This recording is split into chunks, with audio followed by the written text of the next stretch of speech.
Is it possible that your depression or anxiety is coming from a missing microbe in your gut? This video is going to blow you away. I want to share some very new and powerful information on the gut microbiome and its association with your overall mood. And I have a dynamite solution that I think you are going to love, and it's a whole recipe, and I'm going to walk you through it. Let's just take digestive enzymes.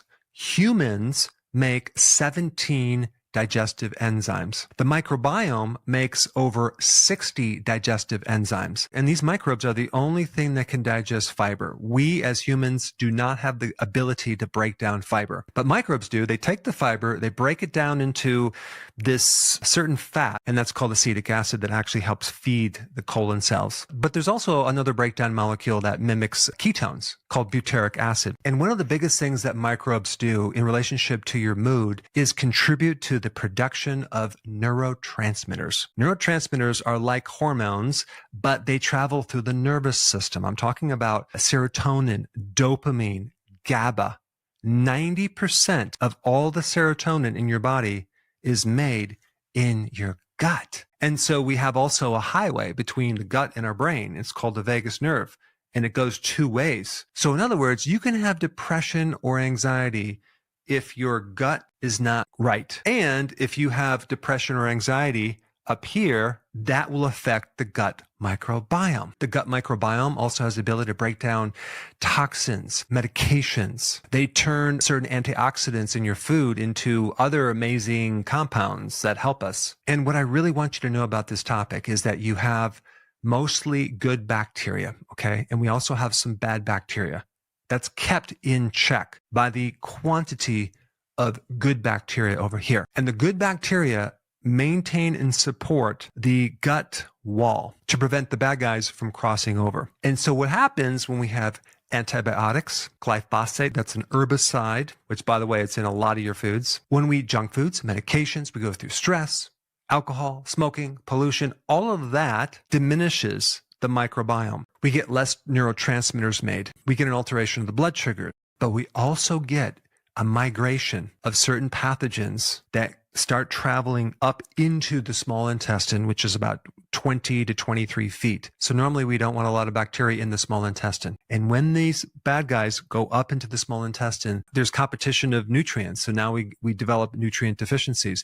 We get small intestinal bacterial overgrowth. And then this leads to more inflammation, leaky gut, allergies, inability to eat certain things. All right, now I want to talk about something very interesting. The doctor who wrote the book Wheat Belly and also a new book called Super Gut, who I'm going to interview shortly, came up with the most amazing protocol where you can actually grow your own probiotics in a certain dairy product. But it's not even a yogurt. It's a super concentrated probiotic that can do tremendous good for your body. Dr. Davis found a way to grow a very specific microbe, and I'm going to share a little bit with you, and then we'll talk to Dr. Davis himself. First of all, this microbe has been highly studied. Quite a few studies relate to how this microbe can lower depression. And also if someone is on an SSRI for a period of time, that's one of the side effects as well. So the good news is that there could be a potential solution for that specific problem. So Dr. Davis talks about this in his book.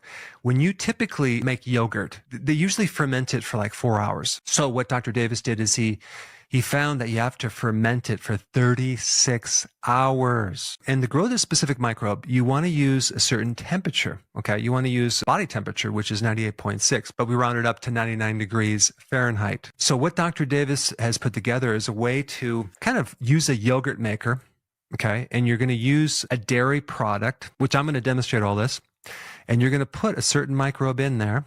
And then you're going to feed it a little fiber, which I'll explain. And then you're just going to leave it at 99 degrees for 36 hours. And you come back and it's going to be a very delicious product. And then he recommends to take a half a cup a day. Now I've been doing this and I've been taking it right before bed. Wow. I'll share the results with you. But let me just first complete talking about this microbe. First of all, it survives the stomach acids. Second thing, it releases a chemical that does not affect any of the good microbes, just the bad. And a lot of people get benefits by taking antibiotics with their skin. They might get rid of like rashes and certain infections like styes in the eye and all these things.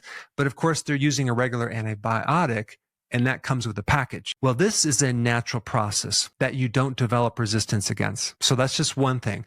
It has this chemical, wipes out the bad guys in the small intestine. It also makes oxytocin. Oxytocin is an amazing hormone that does a lot more than we thought. It not only helps with like social bonding, but it really helps to lower cortisol, which is involved in anxiety and even depression. So it's an amazing stress hormone. There's been some interesting anecdotal reports of increased muscle mass, great deep delta wave sleep, thicker hair, better younger skin. But the main thing is an overall better mood. So let's do this. Let's interview Dr. Davis, and then I'm going to roll right into how to make this amazing, highly concentrated probiotic that you can take every night before you go to sleep or take it during the day to help you with whatever you're going through. All right, let's go to Dr. Davis right now. How did you kind of isolate or stumble on this very specific microbe? I mean, there's other microbes, but I think the main one you talk about a lot is the L or Lactobacillus reuteri. So can you tell me a little bit about how you kind of stumbled on that microbe versus other ones? Well, it was real simple. I make most of my ideas by mistake, by making big blunders. So that's how I came to the wheat belly idea, trying to minimize the expression of small LDL particles. As you know, the real cause for heart disease, not this nonsense about LDL cholesterol. So I saw people, you and I have a lot of success in helping people regain health. And so with wheat, grain, and grain elimination, sugar elimination, and a handful of common nutrients that are lacking in modern life, and we see all kinds of wonderful things like a reversal of type 2 diabetes, loss of fatty liver, weight loss, etc. But it was clear that was incomplete. Even when I added some basic microbiome strategies like a high-potency multi-species probiotic or prebiotic fibers and fermented foods, I still saw some residual problems. For instance, somebody says, my rheumatoid arthritis is much better. I got rid of the biologic injections. I got rid of the prednisone, but I'm still taking naproxen as needed for occasional mild flare-ups. Why? So I looked for what else there was, and I started thinking about the hormone oxytocin. I don't even remember why. There's a really crazy set of Frankenstein experiments being conducted by a woman named Irina Conboy. She's been at Harvard, Stanford. I think she's now at UC Berkeley. And she did something really creepy. They took an old rat and cloned it so that they got a young rat that was immunologically and genetically identical, and then connected their circulatory systems. Yuck. Well, then they called it heterochronic parabiosis, 2 times next to life. Well, lo and behold, the old rat becomes young. And so they asked, well, what are the mediators? That work is ongoing. But the first mediator they isolated, there are a bunch of peptides. The first mediator that they isolated was oxytocin, what people regard as the hormone of love and empathy, what some ladies regard as the drug they get to induce labor when they're pregnant at term pregnancy. Well, then an MIT group, a cancer group, were exploring the anti-cancer effects of Lactobacillus reuteri, and they discovered all kinds of unexpected effects. The first thing they observed was that their fur, in their words, became rich and luxurious. Wow. So they started doing all kinds of crazy things to these mice, like inflicting wounds in their skin, and watched healing time cut by half. They watched old mice become young again. So, for instance, if you look at muscle that's atrophied in older mice, young muscle cells come back. Their libido, their mating behavior comes back. The immune system is amplified. In other words, it changed. They even did this. They did a crazy study. They gave 2 groups of mice a lousy diet, purposefully, meant to mimic fast food. The mice that got just fast food got fat and old and lost their hair, stopped mating. They got old and died. The mice who got the same crappy diet, but with reuteri, stayed slender, rich fur, mated. They stayed young until death. So this experiment with the mice, I think that was the missing point. They gave them a certain microbe, L. reuteri, because of oxytocin. They wanted to increase it. They did, but they didn't set out to do just that. They kind of stumbled on that. So like a lot of things I do, a lot of this was by accident. So they wanted to understand, first of all, why that rich, luxuriant fur issue. And it became clear they opened a whole Pandora's box of effects. Well, I got that same microbe. It was available commercially from a Swedish company, but it was available as tablets for infants. So very teensy-weensy doses. So I simply reasoned, let's ferment it as something that looks like yogurt, but we're going to ferment it using prolonged fermentation. So Reuteri will, as you recall, microbes don't have sex. There's no mommy, daddy, male, female microbe. They just double. So Reuteri doubles every 3 hours at human body temperature. So I made yogurt. It's not yogurt, of course. It looks and smells like yogurt, but I used prolonged fermentation. I allowed 12 doublings. I performed something called flow cytometry, just a way to count microbes. And we get 300 billion. So far more, about 1,000-fold more than the original tablets for babies. I just started talking about it. Gave to all my neighbors. I started eating it. Okay, so the question I have is, so when did you initially know how to do that, or you just go, okay, let me try something, and well, I guess that didn't work. How did you know to ferment it for 36 hours? Hit and miss. Okay. And then I did repeated flow cytometry counts. It became clear the number I first picked, 36 hours, was the sweet spot. That's where you get maximum number, at least as yogurt. And if you go to 48 hours, you get a plateau. You actually get an increase in dead microbes. So 36 hours, which, by the way, is very different than what they do in commercial yogurt making, which is 6 to 12 hours. It's ridiculous. I guess the reason, at first did you think, well, I think we'll just take this microbe as a supplement, right? Were you thinking at first like, oh, we'll just take it and it'll work just by taking it? You can, but the quantity in the original product, which called BioGaia Gastrus, Gastrus, the infant tablets. So when you take it, nothing happens. When I called the company, I talked to the exec. I said, hey, I'm playing with your tablet's making yogurt. They say, you can't. No one's ever made yogurt from it. And they said, we don't know anything about that MIT nonsense. Don't call us again. They essentially shut it all down. So I said, okay, fine. Oh. So I made the yogurt, and now we have thousands and thousands of people doing it. And the crazy thing is, so as elegant as that MIT work was, we're learning new lessons, both from human experience and some limited efforts in clinical trials. We're seeing all kinds of things happen. But you know what? As you know, usually when you see stuff happen in mice, it's usually not corroborated in humans. It falls apart. In this instance, to my great surprise, everything seen in mice has proven true in humans. Wow. So we see a restoration of youthful musculature, an increase in strength. Guys, older guys over 50, get about a 50% rise in testosterone. Older ladies get a restoration of vaginal moisture and sensation. There's an increase in libido, which leads to some very embarrassing stories. There is a presumptive increase in the immune responses. People seem to get better faster. There's an acceleration of healing from minor wounds. And I tell this to ladies. I'm sure your audience is a lot like mine. My audience is 87% female. And they all say this to me, incredibly. They say, oh, we don't care about muscle and the immune response. We just want better skin. I said, what? All right, fine. So I did a little clinical trial on ladies, big ladies. I said, don't change your diet. Don't change your exercise program. Just take these. That was Reuteri. I added some other things to amplify the skin effects. Collagen peptides, hyaluronic acid, and the carotenoid astaxanthin. And we did high-resolution skin ultrasound, and we showed a big increase in dermal thickness. Ladies are thrilled because they lose their crow's feet and their smile lines, blah, blah, blah. Wow. But I happen to measure the waist circumference. It's free. You and I don't have the budget of pharma. We don't have billions of dollars to spend. We have maybe tens or hundreds of thousands of dollars to spend in our clinical trials. So I measured waist circumference. It's free. And to my great surprise, this was Christmas Eve, I get the waist circumference. I said, no way. They lost huge amount of waist circumference, up to 8.5 inches. No change in diet.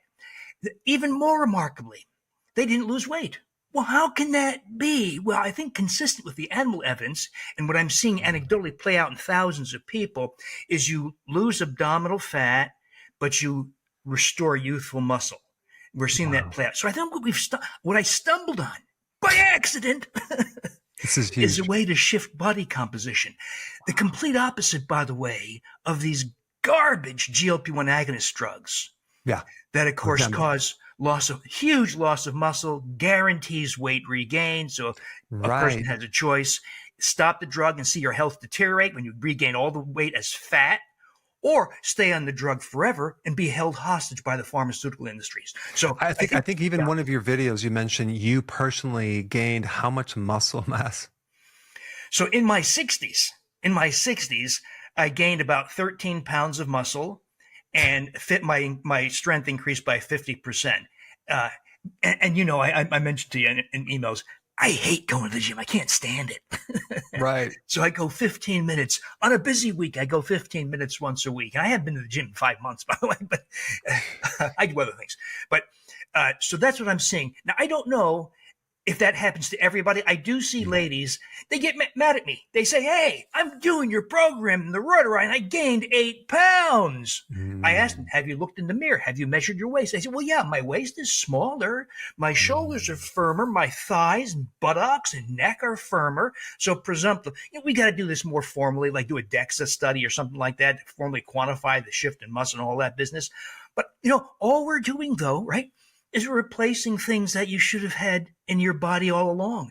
Everyone's supposed to. So I just wanted to stop at that one point. Okay, so this microbe, obviously, we were supposed to have it initially, and I'm guessing some past antibiotic wiped it out, or bad food or something. And I think you mentioned even in your book or another video that what percentage of the population just doesn't have this microbe anymore? About 96%. Gosh. So it is very susceptible, as are many lactobacilli, to common antibiotics. So if you took amoxicillin 30 years ago for an upper respiratory infection, it wiped out all your Reuteri. What's so fascinating about that is if we sequence the microbiomes of somebody living in the highlands of New Guinea or the Brazilian rainforest and the Amazon, people unexposed to antibiotics, etc., they all have Reuteri. They all have it. If we sequence wild mammals like deer or giraffes or lions, they all have Reuteri, suggesting it's necessary for mammalian health. It's us who've lost it.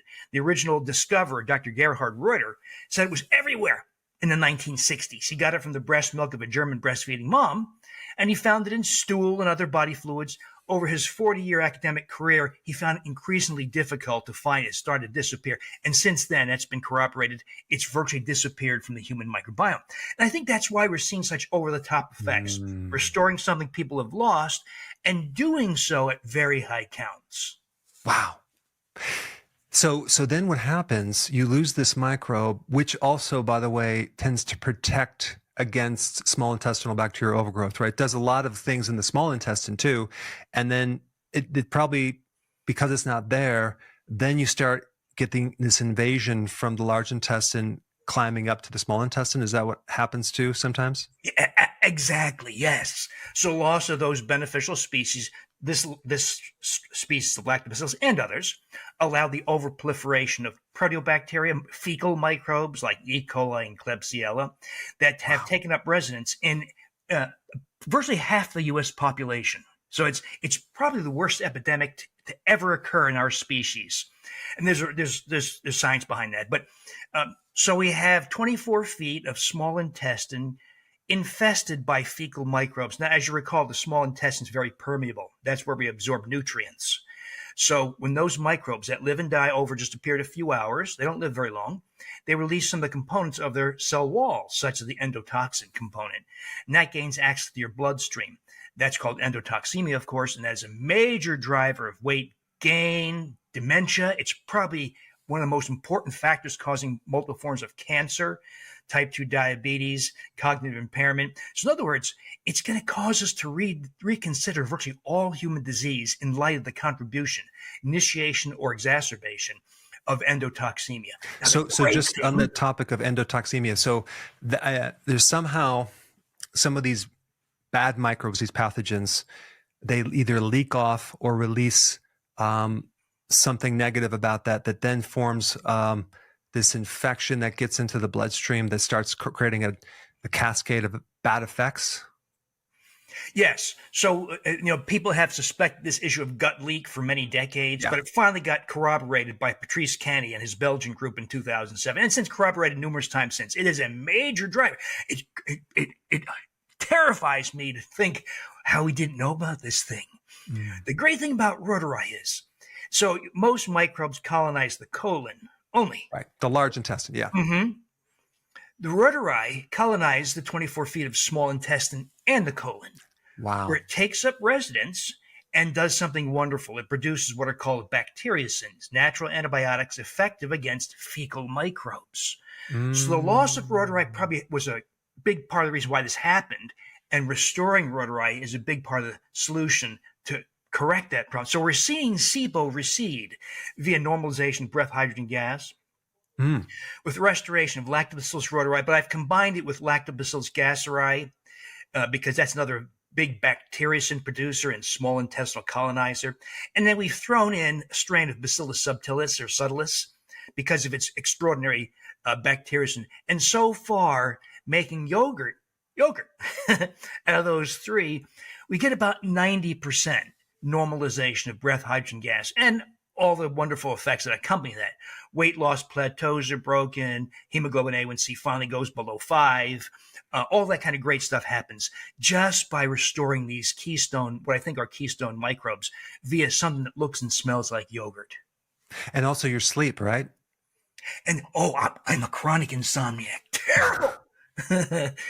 for decades. With Reuteri, I sleep wonderfully. Not everybody gets that. Maybe half the people get that. And by the way, there are some other microbes that have magnificent effects on sleep. Another one is Lactobacillus casei shirota strain. That's available as this goofy little product called Yakult. It's an awful little product. It's skim milk and sugar, but it's a good source of that microbe. And so as a chronic insomniac, I take the Reuteri, sleeping 8-9 hours straight through rare awakenings.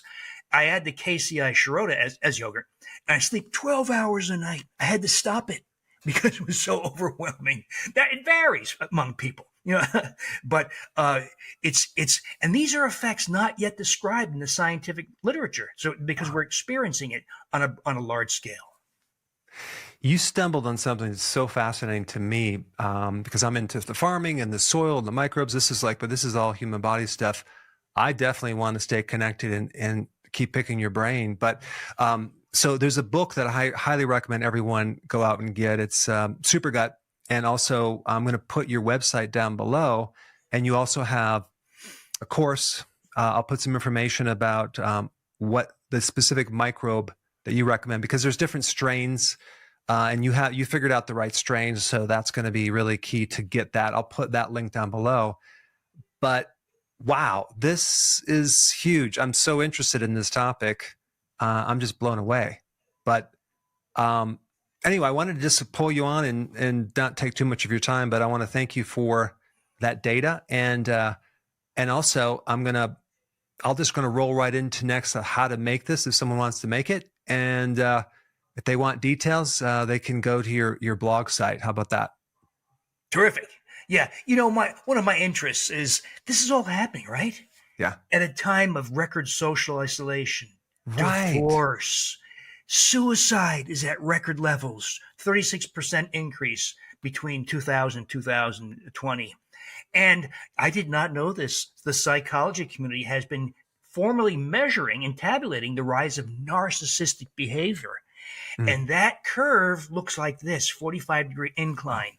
So now we have a way, perhaps, we can't address all social ills, of course, with yogurt, but perhaps we can have an impact because of the restoration. What I'm seeing is a restoration of the intensity of love and affection for other people, desire for human companionship, increase in generosity, and acceptance of other people's opinions. So that's my goal in doing all this. I think we can change human behavior in a good way. I can get behind that. That's awesome. Well done. Thank you so much. Thank you. So this is very simple how we make this. We're going to take the probiotic, 1 capsule, and then we will open it up. And then we're going to take inulin. This is a tablespoon. Take 2. Take organic, half and half. just to make a paste. Mix it up really good. Don't put too much of that half and half in there right off the bat, just about 2 tablespoons. And then we can pour the rest of this half and half in there. 1 quart. I'm going to mix this up really good. I'm going to take a container, 2 containers, and we'll pour some of this in here. Even it out pretty good. Okay, we're putting this mixture into the yogurt maker. We have 2 of them, right? Very carefully. Okay, now we have to add water to it. So I'm going to pour the water like so. And I want that level to be at the same level as the mixture inside the containers. We now have the water at the level of a little bit more than I wanted, so that's fine. Okay, here's the next part, and of course, if you have a different machine, you're going to have to just do the same type of thing. On the left, we have temperature and time, so we can press this once, okay? And then we want this at 99 degrees Fahrenheit, so we're going to bring this down, okay? And then press start on that. And then now, what we're going to do, we have 8 hours. We're going to go up to 36 hours, okay? And then we press start again. And guess what? We're done. We're going to put the top on it, and then we're going to wait for 36 hours. And then after that's done, we are going to then put it in the refrigerator for storage. Okay, we're pulling it out of the refrigerator after 36 hours and leaving it in the refrigerator for a couple hours to cool down. And now we're going to consume a half of a cup of this every single day. It's amazing. It's rich. It's delicious. You can add berries to it. If you need to add a sweetener, go ahead. But I think you'll find it quite delicious. A half a cup a day.